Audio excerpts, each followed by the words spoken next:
Hello, I'm Judy from Lady So-and-so, and this is my mum, Joy, from Lady So-and-so, who started our business over 40 years ago. And I thought that I'd come round to visit her and talk about and let you all know how our business started. Well, I was always interested in fabric, and You used to be a needlework teacher. I did. That's what you were trained in. I did, yes. And when I actually had a chance of retiring, I thought I'd have to try and sort myself out with business, and because I just love going around the warehouses. We started off with a market stall in Henley. My father, he was about to be made redundant, and his offices overlooked the market. And your parents, my grandparents, ran the stall during the day, and he would set up the stall at 6 o'clock in the morning and pack it up. I was in the local sixth form college, and I would come and help at the lunch times, and then our grandpa would do all the serving whilst you were teaching at school. I can remember every other Sunday we used to drive up to the East End of London, where there would be lots and lots of little wholesalers selling fabric, and they'd have little rooms which were jammed up to the ceiling with fabrics, and we would choose the fabrics. Yes, in actual fact, it was on the counters as well when they were selling the fabric, and they had to put their hands right up on them. Yeah, and climb up. It was almost mountains of fabrics, and they would climb up. And I can remember there was one man who was ever so short, and they used to have ladders and climb up the mountain of fabric, because we used to say, "We'll have that one." Yes. His face would fall. He didn't want us to have that one in the middle of the mountain, but he'd get his ladder and clamber up, and we would be a bit scared in case he fell off. And you've got 3 daughters. I'm the eldest, there's Sarah, and there's Vanessa. And I think I would be about 15, Sarah 12, and Vanessa must have been about 10. And we were each allowed to choose one roll of fabric each. Which would sell the best. Yes, and we were allowed to keep the profits on it. And it was ours exclusively. Vanessa, right from the start, was a good business person. Yes. She chose white polycotton, which was sort of bread and butter, always sells. 40 years later, we still sell it. I chose something, a beautiful black and grey fabric with, it was grey with black roses, and your mother, my grandmother, made me a skirt, and I can remember wearing that to the market, and I loved it. But of course, I bought 10 metres of it, and when it was gone, it was gone. And I think Sarah bought a very pretty little blouse fabric. We used to sell sheared sundresses by the metre, remember? And we were so lucky. We found some fabric that we're based in Henley on Thames, where the regatta is. And we found some fabric that had got rowing boats. It was a border fabric, and we bought it in blue and maroon, and we turned it into sheared sundresses, and women would come along to the stall and they'd be measured up. I can remember my father measuring one lady up, and I don't know how it happened. She sort of manoeuvred into him, and suddenly she did that, measured up, and she got no underwear on. He didn't know where to put himself. Don't know whether he ever told you that. No, I don't. Maybe it was just me and my father that was there. Judy was only little at the time. Well, I was about 15. Well, I don't know about that. But you were only small, weren't you? And then when I wasn't about to measure everybody, women, Michael said, what am I going to say? Forgot. It's gone. After that, my father was a bit wary of measuring ladies up for their fabrics, and Vanessa used to have quite a lot of Tuesdays off from school when my mother wasn't Get into trouble for that. I think. I don't think anyone's going to send people round to arrest you now. Don't make it as definite as that. I don't even. You don't even have to sort of say it was from school. It was. But look, Vanessa was so small. She wasn't so small. She was about 5 or 6, wasn't she? No, What was she? The earliest. about 10. All right, about 10. And when I wasn't, Better stop filming. when I wasn't there, it was just her and Michael, and they used to sort of the women, the customers used to say, "How much material would I need for this for a dress?" And Vanessa would come forward, striding out from behind the counter, and this girl would say, "Twice your length and your armour," or something. What was that you used to say? For a dress, you basically need twice your length Plus and any half a sleeves. metre for your sleeves if you're having sleeves. So I'd been at university whilst my parents were running the market stalls. I was doing ancient Greek and Latin up in Leeds, and I met someone at a party who was doing textiles, and I thought, oh, that would be useful. I didn't know you could do a degree in textiles.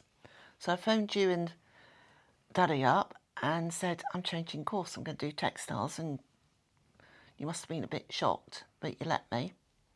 And I came back from university, applied for some jobs, and decided, actually, I don't want to have a job like that. I love being on the market stalls because it's more like going to a coffee morning and you're socialising, you're chatting all the time, and it's just... People are coming to Yes, to Mars and they to see become you. your friends. Yes.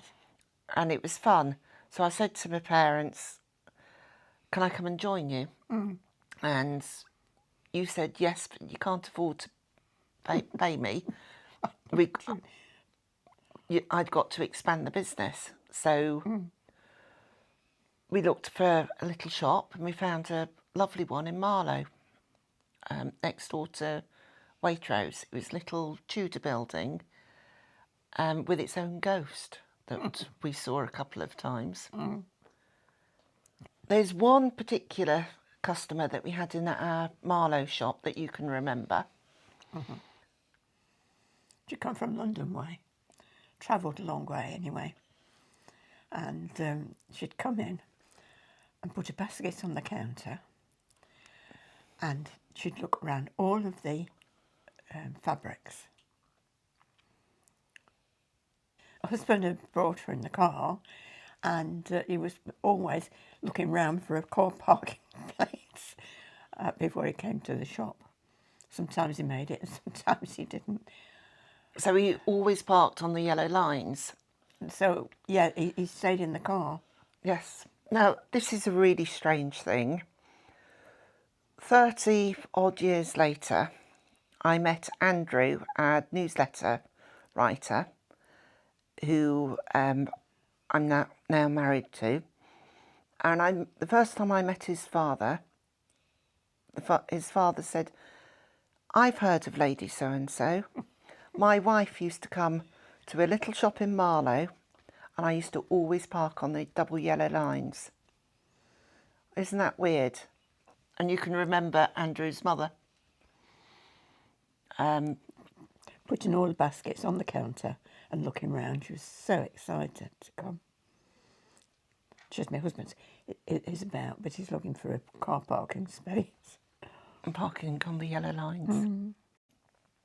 The next family member who joined our business was John, my sister Sarah's husband, who was a metallurgist, but saw me, you and my dad having a lot of fun on the market stalls and so enjoying what we were doing for work, and he hated his job. And he came to you and he said, can I join you? And you said, yes, but we can't afford to pay you. You've got to expand the business. So We had to go. Yes, we just started doing mail order, and we also had started doing the retail shows. We'd gone to Hatfield House. Actually, someone reminded me of that last week at a show. She said she was one of our first customers 30 years ago at Hatfield House.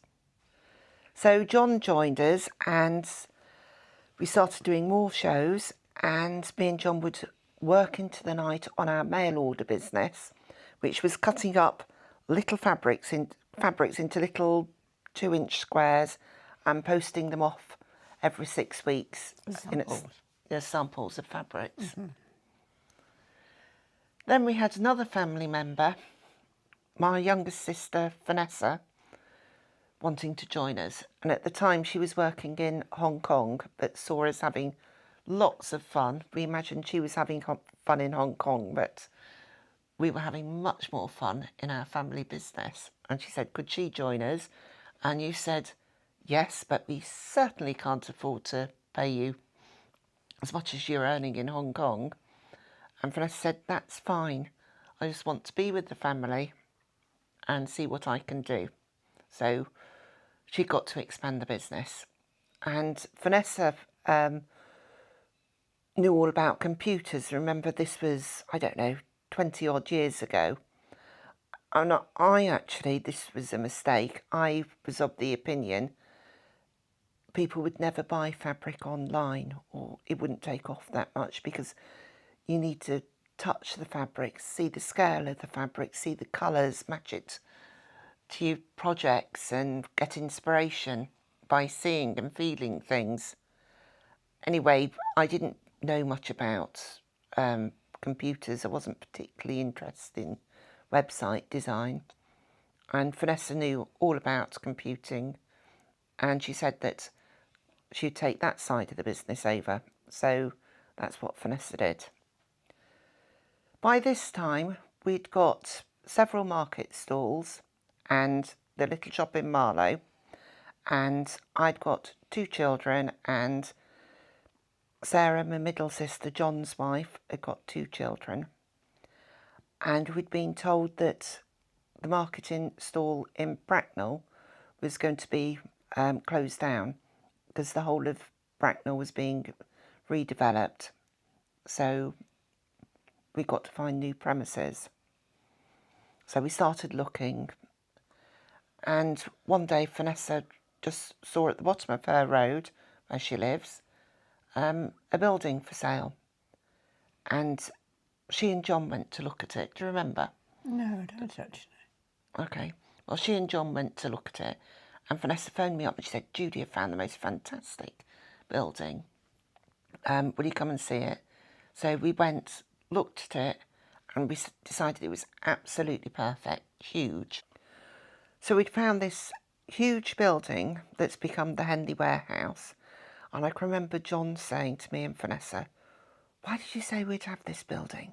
It's way too big for us. What are you going to do with it? Me and Vanessa just looked at each other and said, we're going to fill it with fabric. What do you think? And it's got room for classes. It's absolutely wonderful. So that's how we acquired the Henley warehouse. The warehouse building has actually got an interesting history. It used to be a Victorian laundry, and the linens would come from the hotels up in London by rail to the Henley railway station. But back in the day, the laundry was piled up onto carts with horses and trundled up the road and taken to the warehouse, where it would be washed. And the public see the ground floor of the warehouse, but we've actually got a basement that runs underground, and somewhere in the basement there's a well, but we haven't actually found the well. There's also a Second World War bomb shelter in the basement of the warehouse, which we now put our spare show stock, the shelving and things in. So the Henley warehouse has now evolved into the largest, having the largest selection of K-facet fabrics in the whole of Europe. We stock Tudor Pink fabrics, Tim Holtz fabrics, all of Lewis and Irene's fabrics, Macawa fabrics, lots and lots of different designers. We sell sewing machines. We also have huge amounts of wadding. We sell hobs, polydown, we sell violin waddings, we sell thermal waddings, we sell bag waddings, all sorts of waddings. And Vanessa has become a bit of a guru on wadding. If you need to ask a question, Vanessa will know the answer. I can tell you a funny story about one of our wadding deliveries. We had a huge lorry driven all the way from Germany, and this man, he'd been driving through the night. He looked so tired, and I thought we could give him a cup of tea and somewhere to lie down in one of the offices before he drove off. So I went up to him, and in sort of schoolgirl German, I said, "Schlafen." And he looked at me and he started shouting, "Nine, nine, nine, no, no, no." And he pulled out a photograph of his wife. I was absolutely mortified. Oh, don't put that in. Yeah, you got all this good information. We do lots of special events in the warehouse. We have regular exhibitions. We have many of Kay Fassett's quilts from his latest books on display.